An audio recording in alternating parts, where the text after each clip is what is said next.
Satuan Tugas Satgas Pengadaan Tanah Pembangunan Jalan Tol Kediri Tulungagung yang terdiri dari Satgas A dan Satgas B memulai tahapan inventarisasi dan identifikasi lahan. Dari 37,35 km panjang tol yang akan dibangun, wilayah kota Kediri ada kurang lebih 1.111 bidang tanah yang terdampak.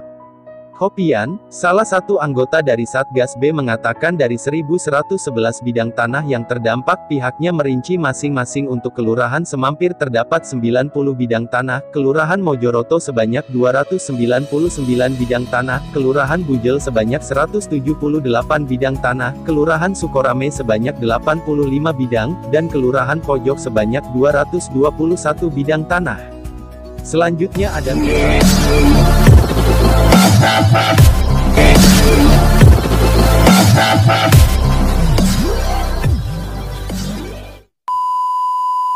Good job! Assalamualaikum warahmatullahi wabarakatuh. Halo guys, jumpa lagi dengan channel kita Arif Pradana Channel, yaitu channel tutorial informasi dan agama Islam.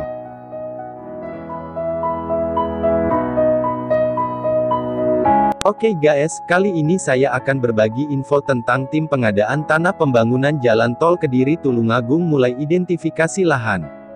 Jika informasi ini bermanfaat, tonton sampai selesai ya, supaya tidak gagal paham ya guys. Namun sebelum nonton videonya saya ingatkan yang belum sholat dulu ya guys. Karenanya seperti sabda Nabi, dari Abu Hurairah radhiyallahu anhu berkata, Rasulullah shallallahu alaihi wasallam bersabda, sesungguhnya amal yang pertama kali dihisab pada seorang hamba pada hari kiamat adalah sholatnya.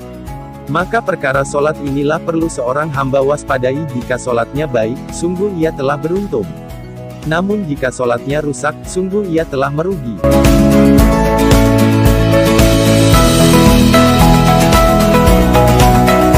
Satuan Tugas Satgas Pengadaan Tanah Pembangunan Jalan Tol Kediri Tulungagung yang terdiri dari Satgas A dan Satgas B memulai tahapan inventarisasi dan identifikasi lahan.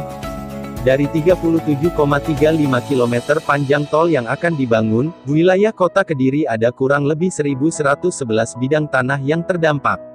Hopian, salah satu anggota dari Satgas B mengatakan dari 1.111 bidang tanah yang terdampak pihaknya merinci masing-masing untuk Kelurahan Semampir terdapat 90 bidang tanah, Kelurahan Mojoroto sebanyak 299 bidang tanah, Kelurahan Bujel sebanyak 178 bidang tanah, Kelurahan Sukorame sebanyak 85 bidang, dan Kelurahan Pojok sebanyak 221 bidang tanah.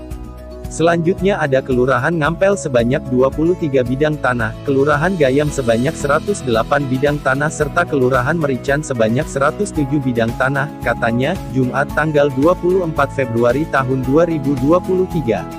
Satgas ini sendiri, lanjutnya telah terjun pada Kamis tanggal 23 Februari tahun 2023 kemarin. Satu persatu rumah warga yang terdampak Jalan Tol Kediri Tulungagung mulai didatangi oleh tim pengadaan tanah, baik itu Satgas A maupun Satgas B. Dalam pelaksanaannya, Satgas B mulai melakukan pendataan dan menginventarisasi secara yuridis atau hukum. Di antaranya mengenai data dokumen kepemilikan tanah warga, bangunan, tanaman dan benda yang berkaitan dengan tanah.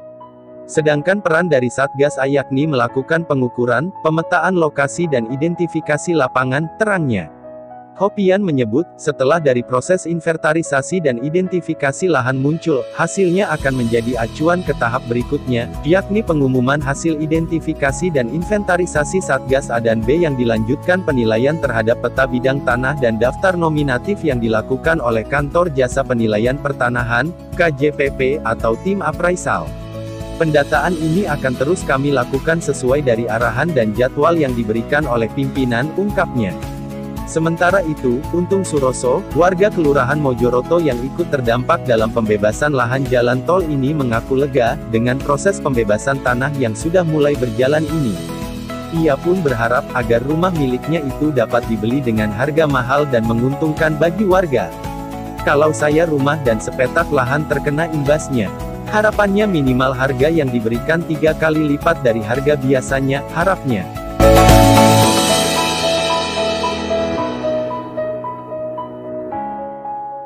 Demikian, semoga informasi ini bermanfaat. Terima kasih dan salam sehat. Wassalamualaikum warahmatullahi wabarakatuh.